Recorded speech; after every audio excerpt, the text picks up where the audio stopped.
In geopolitics, waving a white flag is rarely about surrender. Sometimes it is a desperate attempt to reset leverage. But when done too early without a countermove, it transforms from a tactical pause into a strategic trap. You hand your opponent the initiative while burning your only real asset, credibility. Today, we are not looking at this move as a moral or partisan loss.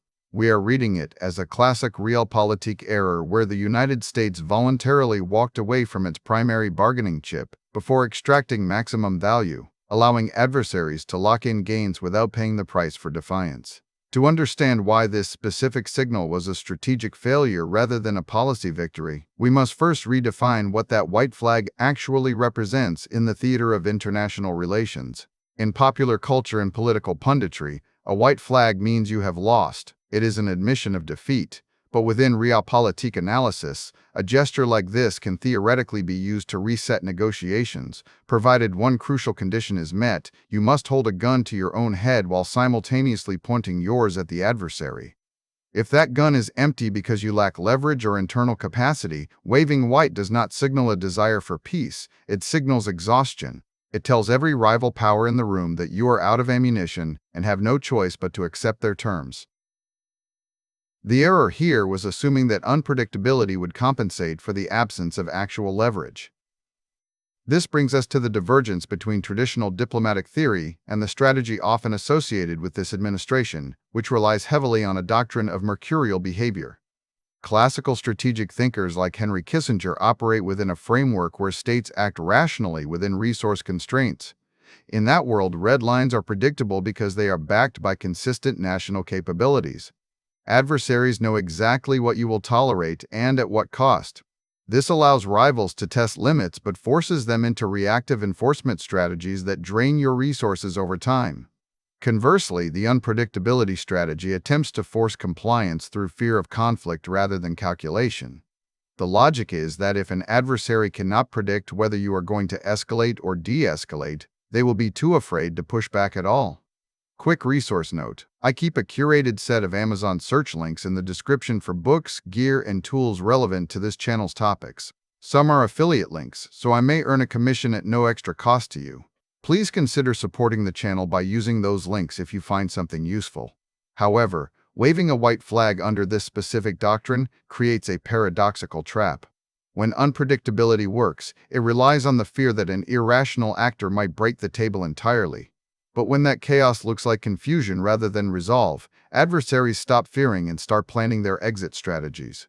By signaling weakness through a premature concession without securing binding agreements in return, the United States allowed rivals to insulate themselves from future pressure. They shifted from a posture of fear-based compliance to quiet defiance and alliance diversification.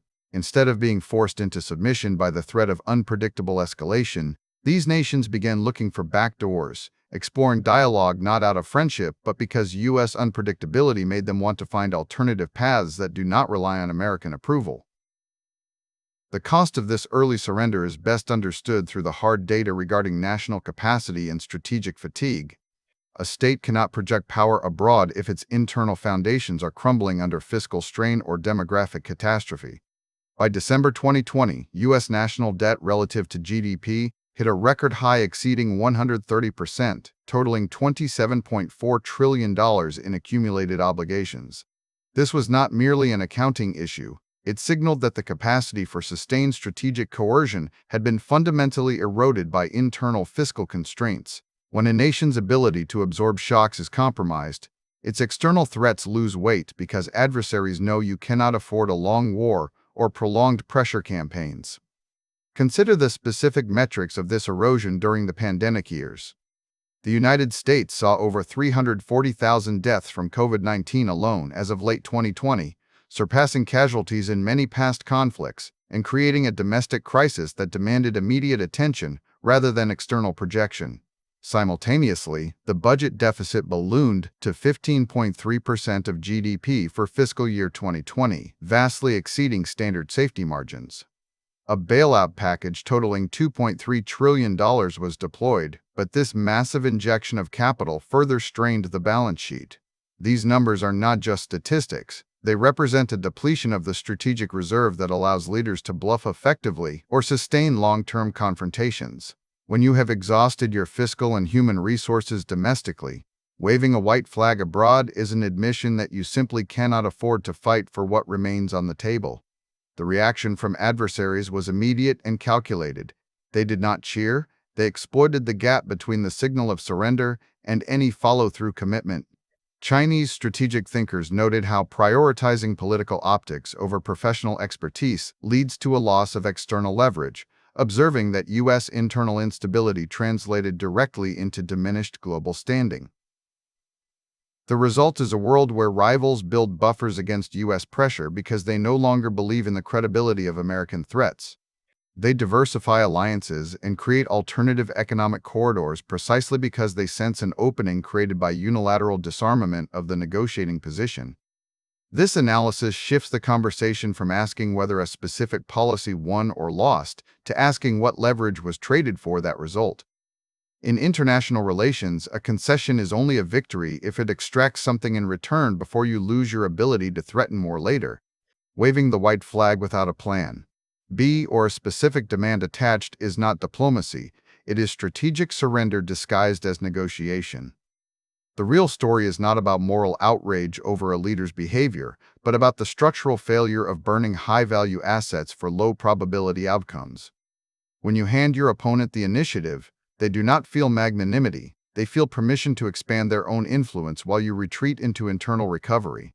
The stakes here are clear. If this move was indeed a defeat, it was because the United States voluntarily walked away from its primary bargaining chip before adversaries had exhausted their own options or paid for theirs. This allows rivals to avoid the cost of defiance that unpredictability is meant to impose, locking in gains without consequence. The lesson for curious observers is simple. When leaders wave white flags, look not at the gesture itself, but at what they are holding in their other hand and whether that grip remains firm enough to threaten anything further. Thanks for watching all the way to the end. I am a one-person team working hard to make each video better than the last. Subscribe if you found value. It is the best way to show support. Drop a comment with your biggest takeaway. See you in the next video.